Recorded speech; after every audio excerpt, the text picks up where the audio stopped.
Përshëndetje shenja dashit, kjo është panorama e interpretimit javor. Java hapet me një ndjesi të lehtë mosbesimi dhe vigjilence, me kartën dhelpra. Dhelpra sjell energjinë e kujdesit, dinakërisë, por edhe të punës strategjike. Kjo kartë shpesh flet për situata ku jo gjithçka është ashtu siç duket. Mund të jetë dikush rreth jush që vepron me interesa të fshehta, ose mund të jetë edhe një pjesë e juaja që po përpiqet të mbrohet duke mos treguar gjithçka. Kjo ndjenjë përforcohet nga karta Ret. Ret nënkuptojnë mjegull, paqartësi, konfuzion emocional ose psikologjik. Mund të ndiheni sikur nuk po e shihni dot qartë një situatë. Mendimet mund të shkojnë e vinë dhe ndoshta po përpiqeni të kuptoni a duhet i besoni kësaj rruge apo një personi të caktuar apo jo.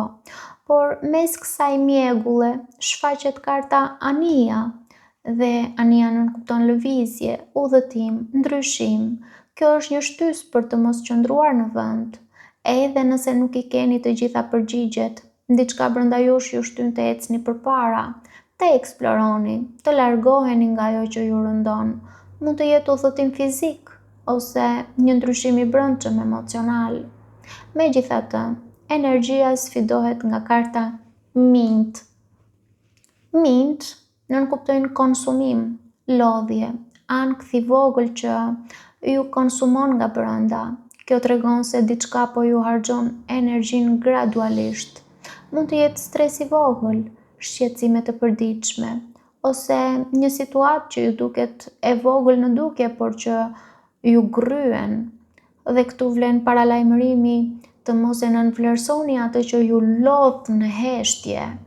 Kjo ju çon në një moment vendimtar me kartën Kryqëzimi. Kryqëzimi nënkupton një zgjedhje që duhet bërë. Nuk mund të qëndroni më në paqartësi.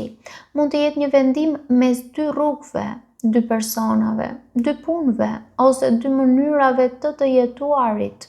Kjo kartë kërkon vetëdije dhe përgjegjësi. Zgjedhja është e juaja. Më pas kemi kartën Kulla. Kulla nënkupton distancë, izolim, struktura, autoritet. Për mua personalisht, në interpretimet e mia personale që kam bërë për veten time, kulla më ka përfaqësuar të kaluarën ose dikë nga e kaluara. Për ju ndoshta nënkupton se mund të riktheheni në një gjendje të njohur nga e kaluara, duke vendosur distancë ose kufi për të mbrojtur veten. Për disa të tjerë mund të tregoj se pas zgjedhjes që mund të bëjnë, ndoshta ju do të tërhiqeni pak në vetvete, ose do të vendosni kufi më të fortë. Është një energji që ju thot duhet të qëndroni më të fortë, më të pavarur. Mund të jetë edhe në një lidhje me institucione, punë apo diçka formale. Por java nuk mbyllet në këtë ton të ftohtë. Ajo përfundon me kartën Buqet.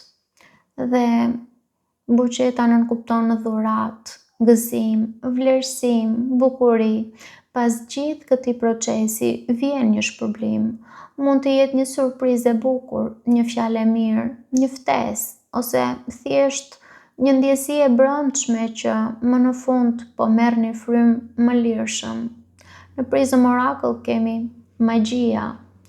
Dhe kjo kartë e përmbledh gjithë javën për ju, se pavarësisht konfuzionit dhe lodhjes, ka një magji që po ndodh në sfond, një transformim i padukshëm. Magjia këtu nuk është iluzion, është fuqia juaj për të krijuar realitetin përmes zgjedhjeve, intuitës dhe besimit. Edhe kur nuk shihni qartë që manifestohet me kartën e reve, edhe kur ndiheni të lodhur që manifestohet me kartën e minjve, ju jeni duke lëvizur me kartën e anijes, drejt diçkaje që do t'ju sjell gëzim me kartën e buqetës. Pra, kjo është një javë ku ju filloni me dyshime dhe përfundoni me qartësi dhe shpërblim, por çelësi është të mos injoroni atë që ju konsumon dhe të keni guximin të bëni zgjedhjen tuaj edhe pa i pasur të gjitha përgjigjet. Paçim.